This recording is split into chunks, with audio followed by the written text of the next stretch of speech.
Hello friends, मैं Firoz Memon the voice channel में आप सबका स्वागत है। आज हम फिर एक बार एनआरसी और सीएए के लिए ऊपर कुछ क्लैरिटी लेके आए हैं। कुछ हमारे पास में फैक्ट्स है, कुछ डेटाज़ है जिसके ऊपर हम बात करेंगे। सबसे पहले आप अमित शाह जी का एक वीडियो देखिए। सबसे पहले हम सीएबी के माध्यम से आए हुए सारे हिंदू, सिख, बौद्ध, जैन, क्रिश्चियन शरणार्थियों को यहां नागरिकता देंगे।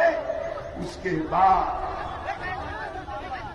बाद ध्यान से सुनना भाइयों, उसके बाद एनआरसी को हम अमल में लाने वाले हैं। एनआरसी मुझे बताओ, ये जो घुसपैठिए आए हैं उनको निकालना चाहिए या नहीं निकालना चाहिए? जोर से बोलो, निकालना चाहिए या नहीं निकालना? भारतीय जनता पार्टी की सरकार जो शरणार्थी आए हैं उनको पहले नागरिकता देगी और उसके बाद में कश्मीर से कन्याकुमारी और आसाम से लेकर गुजरात तक एक एक घुसपैठिए को चुन चुन कर निकालने का काम ये भारतीय सरकार। ये वीडियो देखने के बाद में आपको समझ में आ गया होगा कि किस तरह उन्होंने दो कास्ट को अलग अलग डिवाइड किया है। सबसे पहले उन्होंने हिंदू को कहा है शरणार्थी। जो लोग नेबरिंग कंट्रीज़ के हैं तो वो अगर इंडिया में घुसे तो उन्होंने उनको शरणार्थी का नाम दिया है, और अगर वही लोग मुस्लिम हैं तो उन्होंने उसको घुसपैठिए का नाम दिया है। तो यहीं से जो है ये सारी चीज़ें शुरू होती है, यहीं से जो ये प्रोटेस्ट है और जो लोगों के अंदर गुस्सा है वो यहीं से स्टार्ट हुआ है कि क्यों इन दोनों लोगों को, दोनों चीज़ों को अलग अलग नाम दिया गया है। राष्ट्रवाद की चादर में लपेटकर सांप्रदायिकता अमृत नहीं हो जाती है। उसी तरह जैसे जहर पर चांदी का वर्क चढ़ाकर आप बर्फी नहीं बना सकते। हम चले थे ऐसी नागरिकता की ओर जो धर्म और जाति के आधार पर भेदभाव ना करती हो, लेकिन पहुंचने जा रहे हैं वहां जहां धर्म के आधार पर नागरिकता का फैसला होने जा रहा है। तो इसमें साफ समझ में आ रहा है कि किस तरह से उन्हें सिर्फ जो है मुस्लिम से प्रॉब्लम है और बाकी जो अदर रिलीजन्स है उनको उन्होंने किस तरह से सपोर्ट करने की या उनको फेवर करने की बात करी है। हमें कोई दिक्कत नहीं है कि आप किसी भी मज़हब को, किसी भी रिलीजन को आप सपोर्ट करें, फेवर करें, लेकिन यहाँ पे मुस्लिम्स के साथ में सौतेला व्यवहार क्यों? उनको घुसपैठियों का नाम दिया है और बाकी लोगों को शरणार्थी का नाम दिया है कि उनको हम सिटीजनशिप देंगे।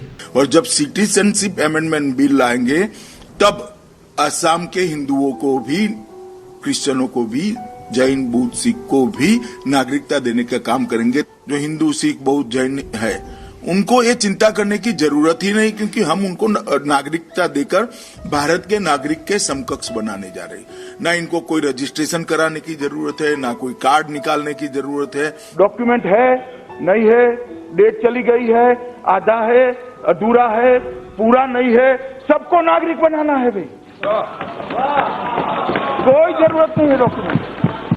अमित शाह जी ने क्लियरली स्टेटमेंट दिया है कि कोई भी व्यक्ति, अगर वो हिंदू है, सिख है, जैन है, उनको सीएबी के तहत नागरिकता मिलेगी, सिटीजनशिप मिलेगी। यहाँ पे उन्होंने कहीं भी मुस्लिम का जिक्र नहीं किया है। तो इससे साफ जाहिर होता है कि उनको सिर्फ एक ही कम्युनिटी से या एक ही रिलीजन से प्रॉब्लम है, वो दिक्कत है। अमित शाह क्यों एक मजहब का नाम नहीं लेते हैं? असम एनआरसी को लेकर कितना बेचैन रहा। 19 लाख लोग फाइनल लिस्ट में आए हैं जिनकी नागरिकता भी संदिग्ध है। 19 लाख लोगों को आप असम में आइडेंटिफाई करते हैं कि हाँ भाई ये सब लोग जो हैं ये विदेशी हैं। अब सही है गलत है, चलो ये लोग कह रहे हैं कि विदेशी है। अब जो सीएबी करेगा वो ये कि उन विदेशियों में से अगर आप हिंदू हैं, क्रिश्चियन वगैरह तो खैर कोई ज़्यादा है नहीं। अब बांग्लादेश से कौन सिख असम में आएगा, ये तो सब कहने की बातें हैं। मामला हिंदू मुस्लिम का है। तो बेसिकली उस 19 लाख में जो 13 लाख के करीब सुनते हैं हिंदू हैं, उनको तो कह दिया जाएगा कोई बात नहीं, तुम्हारा ही देश है, कागज गलत थे, क्या फर्क पड़ता है। और जो मुसलमान हैं उनको बताया जाएगा फॉरेनर बाहर जाओ। यहाँ पे बीजेपी के समर्थक या जो इस बिल के समर्थक जो है वो लोगों को समझा रहे हैं कि इससे मुसलमानों को डरने की ज़रूरत नहीं है। लेकिन जो देश भर में के मुसलमान हैं, जिसके अंदर हर प्रोफेशन के लोग आते हैं, चाहे फिर वो एडवोकेट हो, चाहे फिर वो डॉक्टर हो, चाहे फिर वो टीचर, प्रोफेसर, स्टूडेंट्स, ये सब पागल है क्या? इन्हें समझ में नहीं आ रहा है कि ये बिल क्या है, इसका इफेक्ट क्या होगा लोगों के ऊपर, इससे कौन कौन लोग इफेक्ट होंगे।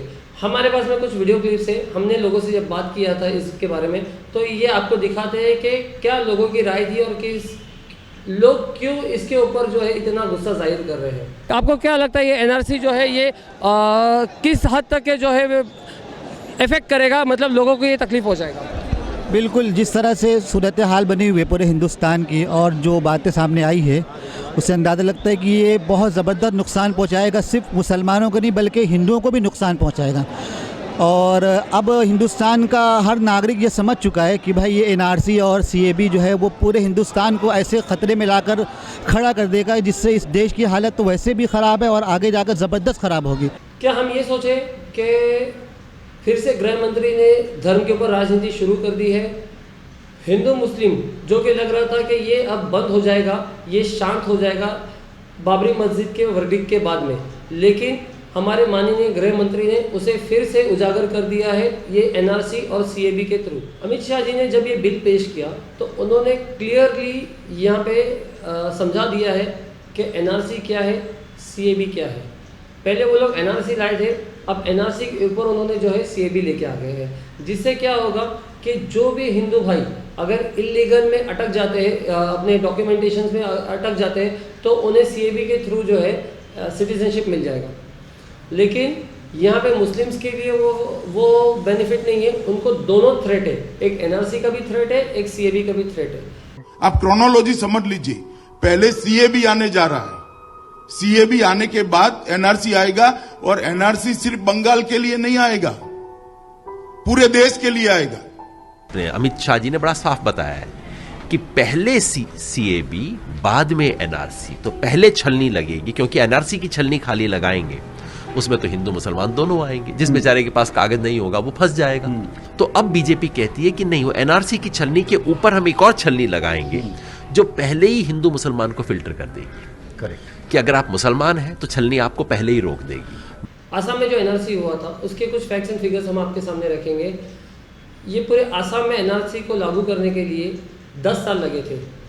आसाम की जो पॉपुलेशन है 3.2 करोड़, और उसको उस 3.2 करोड़ को पूरा एक एनआरसी करने के लिए उनको 10 साल लगे थे, जिसके अंदर 52,000 गवर्नमेंट एम्प्लॉय इन्वॉल्व थे।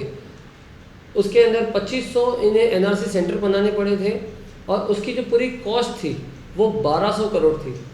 अब अगर हम इसको देखेंगे कि पूरे इंडिया के अंदर हम लोग अगर एनआरसी लागू करते हैं तो उसकी क्या कॉस्ट आएंगी, कितना लोगों का इन्वॉल्वमेंट होगा और कितने साल लगेंगे उसको, ये यही ख़त्म नहीं होता है। उसके अंदर 4 लोगों की जान गई थी एनआरसी के अंदर प्रोटेस्ट में।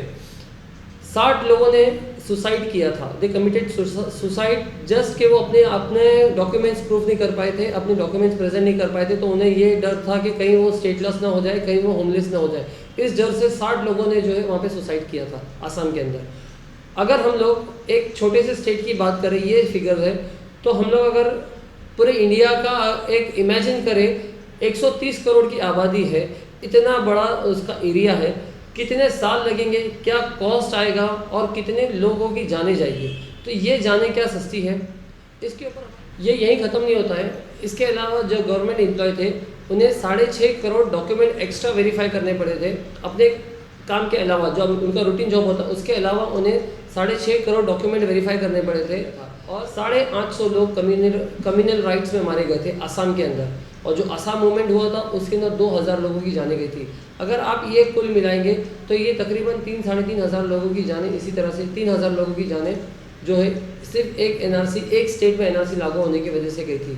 तो ये पूरे देश भर में अगर लागू होगा तो इसके क्या हालात होंगे, क्या असरात होंगे, ये हम इमेजिन कर सकते हैं।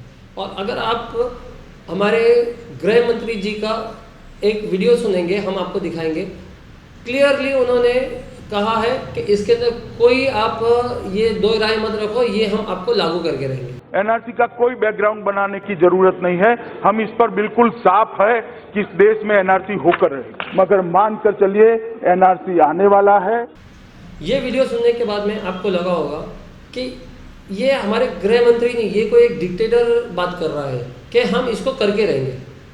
ये डिक्टेटर की एक लैंग्वेज हो गई है कि आपको जो करना है करो, हम तो करवा के रहेंगे, हम तो लगा के रहेंगे, एनआरसी लगा के रहेंगे और सीएए लगा के रहेंगे। ये एक डिक्टेटर की लैंग्वेज समझ में आती है। तो इसीलिए पूरे देश भर के अंदर ये गुस्सा फैला हुआ है कि जो डेमोक्रेटिक कंट्री है उसको हम डिक्टेटरशिप के हाथ में कैसे जाने देंगे। कि बेरोजगारी की बात हो, मंदी की बात हो, किसानों के दर्द की बात हो, उस पर इतना जोर सरकार लगाती नहीं दिखती है, लेकिन नागरिकता को लेकर बहुत बहुत जोर आजमाइश हो रही है। क्यों? ये ठीक वैसे ही है कि आपको बहुत जोर से भूख लगी है और आपने अपने पिताजी को कहा कि हमको बिस्किट दे दीजिए। पिताजी आपको उठा करके अलमीरा पे बिठा दिए। अब आप बिस्किट मांगना भूल करके पापा को यह कहने लगे पापा हमको अलमारी से नीचे उतार दीजिए। तो सरकार कहीं ना कहीं ये खेल हमारे साथ खेल रही है। लोग अपना काम वाम छोड़ के अब उस लाइन में लगे होंगे कि साहब मेरी कहीं पे नागरिकता ना चली जाए।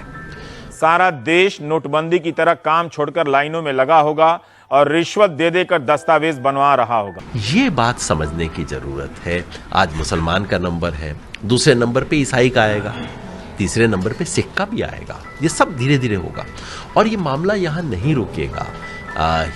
जो गैर हिंदी भाषी हैं उनके साथ जो हो रहा है, जो जाति के सवाल पे जिस तरह की राजनीति हो रही है, देर सबेर हम सबका नंबर आएगा। इसलिए बेहद जरूरी है। और मैं ये बात कह रहा हूँ, आज सिटीजनशिप अमेंडमेंट बिल के खिलाफ दो ग्रुप वो खड़े हो रहे हैं जो कि सीधे सीधे अफेक्टेड है। असम के लोग, चाहे किसी भी जाति धर्म के हो, असम के जो मूल निवासी हैं, या मुसलमान जो देश में कहीं पे भी रहता हो, ये दोनों तो अफेक्टेड पार्टी है। तीसरे लोगों को खड़ा होना पड़ेगा जो आज अफेक्टेड पार्टी नहीं है। समाज को खड़ा होना होगा ये तय करने के लिए कि हम किसको हिंदुस्तान चाहते हैं, हम कैसा हिंदुस्तान चाहते हैं।